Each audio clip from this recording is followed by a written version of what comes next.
Hello and welcome to Undead Gaming News, your one-stop shop for all things gaming. I'm your host Zombie, and first up this week, we have Dead Island 2, as someone has managed to get their hands on a copy of the game 10 days before its official release date. It's not clear whether this is a unique case, or if there's other copies floating around, but as the person shared in the comments of their post, they got their copy from a guy on eBay who had a bunch of copies, so those who pre-ordered from big retailers will probably still have to wait until the game's official release date. When asked what the game is like, they said it's mainly lived up to their expectations, and according to the post's comments, it plays really smooth and hasn't crashed or dropped its frame rate once in the 7 hours that they played. It also doesn't take itself too seriously, but in a good way, like the Borderlands games, apparently. And of course, the gore was also their favourite part of the game, with its new dismemberment technology of course. Dead Island 2 will of course release for everyone on April the 21st. In other news though, PlayStation streamed a new State of Play, and this time it was dedicated entirely to the upcoming Final Fantasy XVI. The gameplay that was shown was captured on PS5. It's important to note that Final Fantasy XVI is a standalone story that's not tied to any of the previous titles, so if you've never played a Final Fantasy game before, you could still start with this one. In Final Fantasy XVI, you'll play as Clive Rosfield through 3 periods of his life: his teens, his 20s and his 30s, and while the story begins in his 20s, you will play through a flashback sequence that will give you insight onto the events that shaped his past and his present. Navigation is driven via a world map, with locations being added and updated as you progress through the main story. The world map can be opened at any time to give you access to all of the locations. You can fast travel between them if you'd like to, and as for the combat, it's fully real-time based and features no elements of turn-based combat. You can also earn ability points to spend on new abilities or upgrade your current ones to better prepare you for further battles, and if you can't decide on what to unlock or upgrade, you have the option to let the game decide for you. There's also a range of accessories that you can equip. Each of them have their own uses of course, so it's best to experiment and see which combination works best for your playstyle. All companions throughout the game will be fully AI driven, so you'll only need to focus on Clive at all times, although he will also be accompanied by a wolf that's willing to help in combat and can act of its own accord, but you can also give him direct commands if you wish to.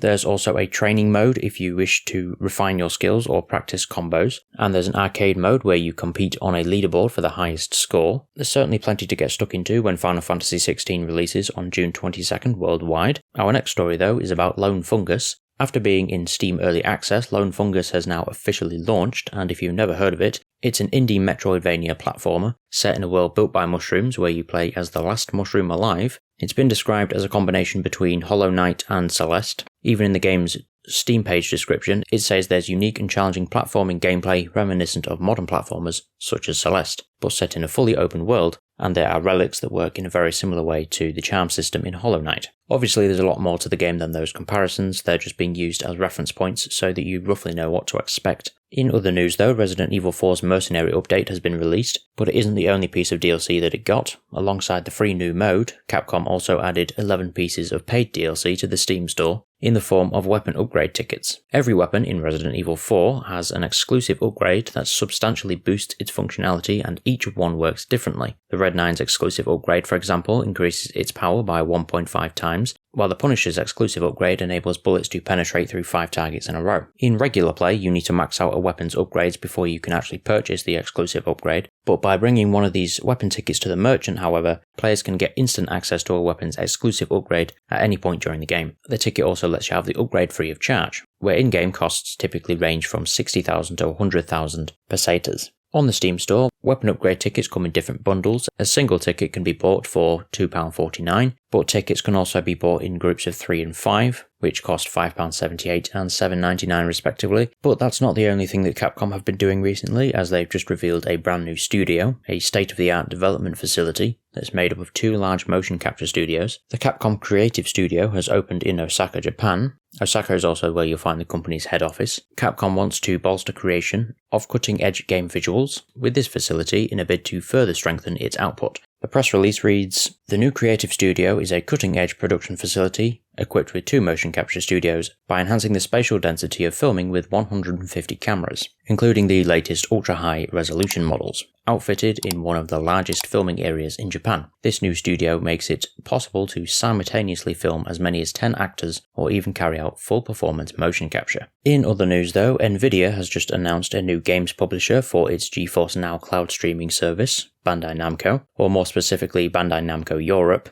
It's important to make that distinction because the games that are being added to the service are made by European developers, so you won't find Elden Ring on there for example, but you will find games like Little Nightmares 1 and 2. Little Nightmares 2 in particular will also support RTX visuals, but only if you're signed up to the Ultimate or Priority GeForce Now tiers. Our next story comes from Remedy Entertainment as their time-bending shooter about an experiment gone horribly wrong, Quantum Break, is no longer available for purchase on Steam, but the removal will be temporary. The game also recently disappeared from Xbox Game Pass, a removal that Remedy attributed to expiring licenses. More importantly, the studio said that it will be back once the situation is sorted. The licensing situation applies to both the Steam and Xbox Pass versions of the game, hence why it was removed from both. In other news though, Arcane's upcoming vampire FPS Redfall will be launching without a performance mode, setting the game at just 30 frames per second on the Xbox Series S and X. When Redfall launches next month, it will only have a quality mode, meaning it will support up to 30 frames per second with 4K on the Xbox Series X and 30 frames per second and 1440p on the Xbox Series S. The developer has also revealed that a 60 frames per second performance mode will be added to the game in the form of an update at a later date, but hasn't given a timeframe for when that will be released. Understandably, this has disappointed a lot of fans in the replies to the tweet. Several fans have expressed their frustration with Arcane's decision, with many stating that they didn't buy an Xbox Series X to play games at just 30 frames per second. Others have also brought up the sore subject of last year's Gotham Knights, which of course didn't get a performance mode on consoles at all, but if you're still interested in Redfall, it's due to release exclusively on Xbox Series S and X and PC on May the 2nd. In other news though, just a month before it was set to go live,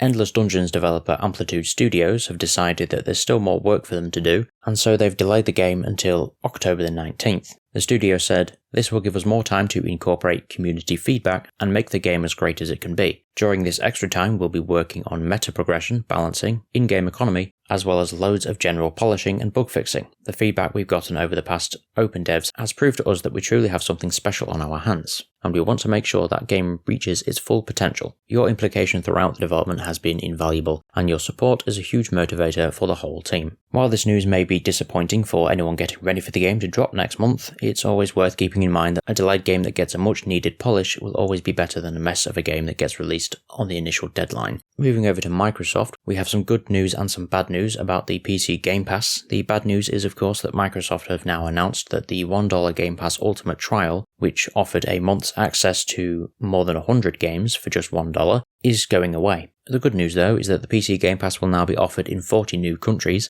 In a welcome video, Xbox boss Phil Spencer reminded everyone that PC Game Pass also includes EA Play, which is EA's subscription-based gaming service. The regular price for PC Game Pass, by the way, is $10 per month, which provides unlimited access to more than 100 games, including major new releases like the upcoming sci-fi RPG Starfield. So even without the $1 trial, it's still a pretty good deal. But that's not all Microsoft have been announcing, because Phil Spencer also announced that Microsoft have now signed a new 10-year deal with UK mobile network and internet service provider EE. Xbox already has a partnership with EE where players can add Xbox Game Pass to their mobile tariffs for a reduced cost with EE Smart benefits. But with Microsoft feeling confident their Activision acquisition deal will close at the end of the month, they said, "Microsoft and EE are expanding our partnership with a 10-year commitment in cloud gaming to bring PC games built by Activision Blizzard following the acquisition and Xbox to EE customers. We are committed to bringing more games to more people, however they choose to play." But that's all we have time for this week. If you have any thoughts on anything discussed this week, please leave it in the comment section below as always, and I will see you next week. Goodbye.